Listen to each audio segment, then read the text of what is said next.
Hello बच्चों, welcome to एलसीपी classes. आज हम आप सबको बायोलॉजी के एक महत्वपूर्ण टॉपिक ग्रंथि के बारे में बताने जा रहे हैं। अब ध्यान से पढ़िएगा। ग्रंथि जो होती है वो मानव शरीर में पाए जाने वाली एक समझ लीजिए थैले नुमा संरचना होती है, जिससे कई सारे हार्मोन, कई सारे एंजाइम स्रावित होते हैं। तो ग्रंथि को हम लोगों ने 3 भागों में बांटा है। तो पहली ग्रंथि आपकी है अंतःस्रावी ग्रंथि, जिसको हम लोग एंडोक्राइन ग्लैंड बोलते हैं इंग्लिश में।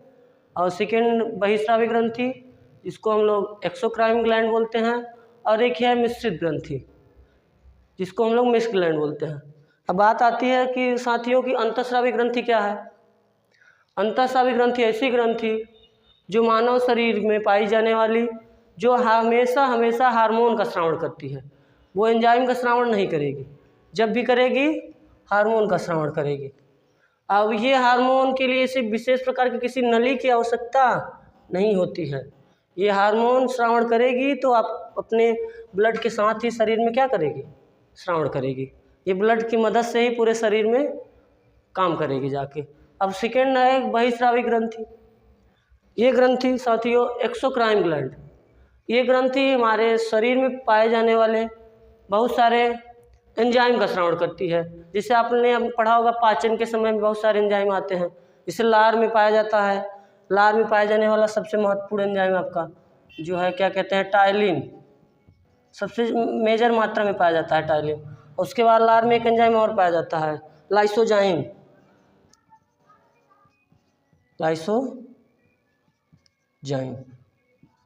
ये एंजाइम लार में पाए जाने वाले हैं। बहिस्रावी ग्रंथि जो होती है वो एंजाइम का स्रावण करती है। एंजाइम, इसके लिए हमें नली की आवश्यकता पड़ती है कि जिसमें वो इसका स्रावण हो पाए। ये ब्लड के साथ अपना संबंध नहीं बनाती है, इसलिए इसको किसकी ज़रूरत पड़ती है, नली की। ये हो गए हमारे एंजाइम जो हमेशा बहिस्रावी ग्रंथि से ही रिलीज होंगे। अब आपकी अगली क्लास में हम एंजाइम और हार्मोन के बारे में काफ़ी चर्चा करेंगे।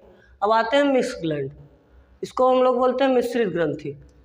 ये क्या होती है, ये ऐसी ग्रंथि है जो अंतःस्रावी की भी तरह कार्य करेगी और सही बात बहिस्रावी ग्रंथि की भी तरह कार्य करेगी।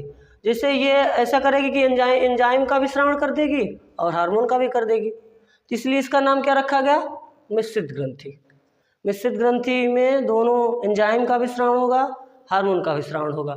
तो जैसे हमारे मानव शरीर में पाए जाने वाले, पूछे कोई मिक्स ग्लैंड कौन सी है, जो मिक्स है, मतलब जो एंजाइम का भी स्रावण कर दे और साथ ही साथ हार्मोन का भी स्रावण कर दे।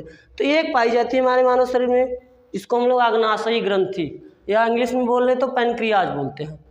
इससे इंसुलिन नामक हार्मोन का स्रावण होता है और साथ ही साथ LAT, इसको हम लोग अग्नाशयी रस कहते हैं। इससे 3 एंजाइम रिलीज होते हैं, जिससे हमने ये ट्रिक बनाया है LAT। L का मतलब लाइपेज, A का मतलब एमाइलेज और T का रहा आपका ट्रिप्सिन। ये एंजाइम आपके पाचन में बहुत महत्वपूर्ण योगदान करते हैं।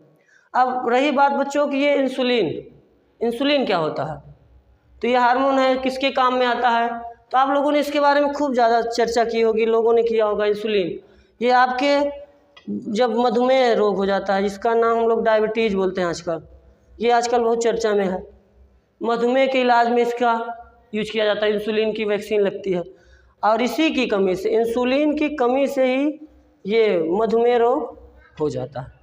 तो ये रही बच्चों आपके ऊपर की नॉलेज ग्रंथि की। अब अगर हम काफ़ी अगली क्लास में मिलेंगे तो आपको हार्मोन के बारे में बताएंगे, पूरे अंतःस्रावी ग्रंथियों के बारे में एक एक करके चर्चा करेंगे।